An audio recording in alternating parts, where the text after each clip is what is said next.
আজকে ছিল তাদের বিরুদ্ধে যে গ্রেপ্তারি পরোয়ানা জারি হয়েছিল সেই গ্রেপ্তারি পরোয়ানা তামিল হয়েছে কিনা সেটা রিপোর্ট দেওয়ার জন্য। গ্রেপ্তারি পরোয়ানার ব্যাপারে আমাদের আইনশৃঙ্খলা রক্ষাকারী বাহিনী অর্থাৎ পুলিশ রিপোর্ট দিয়েছেন যে আসামি শেখ হাসিনা এবং আসামি আসাদুজ্জামান খান কামালের বাসায় বিভিন্ন সময়ে অভিযান পরিচালনা করে তাদেরকে সেখানে পাওয়া যায়নি। তারা রিপোর্ট দিয়েছেন আরও যে বিভিন্ন সামাজিক যোগাযোগ মাধ্যম এবং পত্রপত্রিকার রিপোর্ট থেকে তারা জানতে পেরেছেন যে এই আসামিদ্বয় গ্রেপ্তার এড়ানোর জন্য বর্তমানে ভারতে পলাতক অবস্থায় রয়েছেন।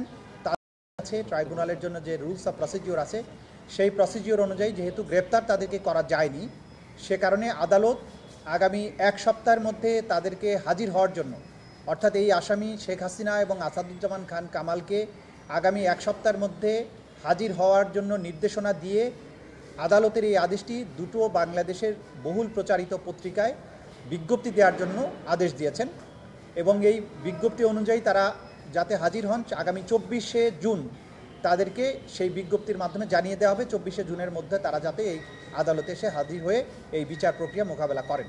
আগামী 24শে জুন তারিখে পরবর্তী তারিখ নির্ধারিত হয়েছে।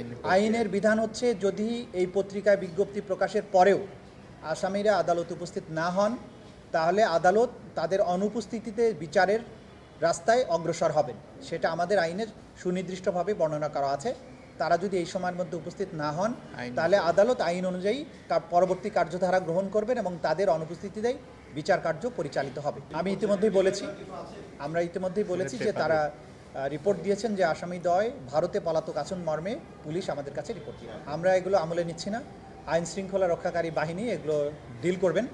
আমাদের বিচার প্রক্রিয়া এটা ন্যায়সঙ্গত বিচারের প্রক্রিয়া। বাংলাদেশে যে অপরাধ হয়েছে সেটার বিচার হতে হবে, এটা ন্যায় বিচারের দাবি, আইনের দাবি, জাতীয় প্রত্যাশা। সেটা স্মুথলি অগ্রসর হতে থাকবে। কেউ যদি এটাকে বাধাগ্রস্ত করার চেষ্টা করে, কেউ যদি আইন অমান্যকারী কোনো কাজ করে, সেই ব্যাপারে যথাযথ আইনি ব্যবস্থা গ্রহণ করা হবে। অন্য কোনো মামলার বিষয়ে আজকে কথা বলতে চাচ্ছি। Thank you.